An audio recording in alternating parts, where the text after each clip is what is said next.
Labour Party set to name substantive vice presidential candidate. Welcome to the news and thank you for tuning in to listen. Please subscribe to our channel.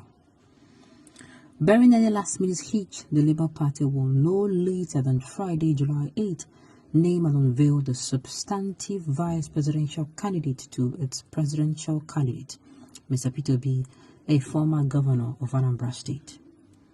Spokesman of the National Consultative Front, NC Front, Dr. Yunusa Tanko, told the Daily Sun in a telephone interview Tuesday that the Labour Party campaign organization has consulted widely and will unveil the name of its vice presidential candidate on or before July 8.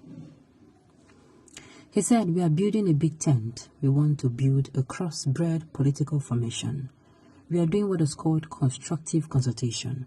And I want to put it on record that the Labour Party campaign organization, which is mandated to speak on the vice presidential candidate, said that the talks on looking for a running mate has been concluded, and between now and Friday, the name of the vice presidential candidate will be unveiled to the public."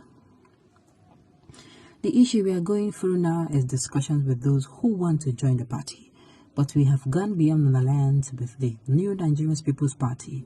We are now talking about unveiling the vice presidential candidate of the Labour Party before the end of Friday by the grace of God. Tanko noted that alliance talks with the former governor of Kano State, Rabiu Musa Kwakwanso, led New Nigerian People's Party, NNPP, failed because the New Nigerian People's Party presidential candidate wanted Obi to serve as his vice presidential candidate. A development he said is unacceptable to the Labour Party.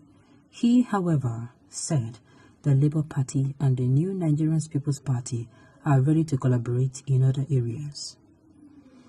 "We had discussions with the New Nigerian People's Party. We agreed to work together in many areas, but what we do not agree on is on the area of the presidential election. Kwakwanso wants Obi to become his vice presidential candidate, and that is not acceptable to us. We have gone beyond an alliance with the New Nigerian People's Party. We are unveiling our own vice presidential candidate." He noted that contrary to criticisms that the Labour Party has more formidable structures than the ruling All Progressive Congress, APC, and the major opposition, the People's Democratic Party, PDP. He further said, in the words of Peter Obi, "The 100 million Nigerians that are abjectly in poverty and hungry are a structure. And let me make it clear to the NC Front, it's a conglomeration of several groups across the country. That is a structure. The National Conscience Party, NCP, and other political parties who are part of the NC Front and believe we can work together have structures. The TUC and the NLC have offices in all parts of the country, and they are the grassroots. By the time you put this together, you will find out that the Labour Party has more structures than any political party in Nigeria, and it has the people backing it." NC Front, a movement of eminent Nigerians led by Prof. Pat Utomi, had in the last over 1 year brainstormed to birth an alternative political platform that will upstage the All Progressive Congress and the People's Democratic Party in the 2023 general election. It formally adopted Labour Party as the third first political party in May. Obi, a former presidential aspirant of the People's Democratic Party, joined the Labour Party on May 27th after he withdrew from the race for the People's Democratic Party's presidential ticket and also resigned from the party in a letter dated May 24th. He won the presidential ticket of the Labour Party at the party's convention in Asaba on May 30th. Dr. Doyin Okupe, a former special assistant to former President Olusegun Obasanjo, as well as senior special assistant to former President Jonathan, was named vice presidential placeholder of the party in early June. Well, thank God,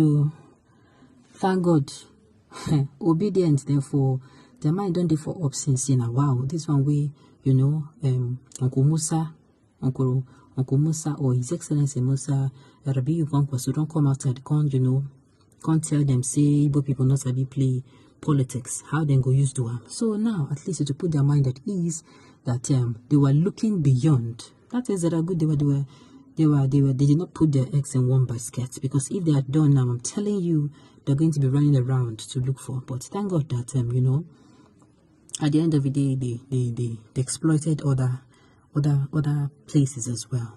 Okay. The Labour Party has wonderful strategies. Let's take back our country. Okay. So Igbos are not talking about Biafra again. What a tribe. Even from the onset, from the get-go, it is not all Southeasterners or all Igbo people, as you call it, we are looking for, we are wanting or we're in support of Biafra. Some people were sitting on the fence, some we are not in support. Why some were very, very supporters of it? So they're only talking of Biafra because of marginalization, which can be cured by giving them a sense of belonging in the nation affairs. Do you want to declare Biafra for them today? That would be much better if you can do it now. Okay. We are taking back our country from APC and PDP. Let Kwakwanso go far from P2B. He's not known anywhere in Southeast, South-South, Southwest, North Central. Let him bid. Let's bid him well. Okay. I suggest P2B picks Madu Shehu as his vice president. Madu is anti-corruption crusader and a public affairs analyst. He will be a good match to be. Well, Labour Party say they don't pick. Whether you suggest to, whether you no suggest to, they say they don't already pick. Say what did them go do now to give on a name? Now what did them talk? They say they don't pick the person. So make una calm down. This is not a matter of suggesting. Great news, no more waiting. Let us kick off a long-awaiting massive nationwide campaign and let them know we are off too.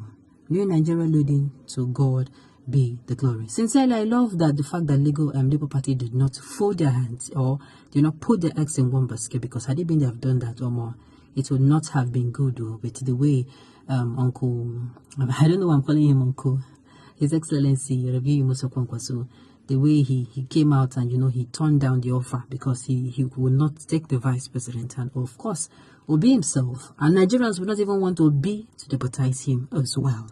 Okay.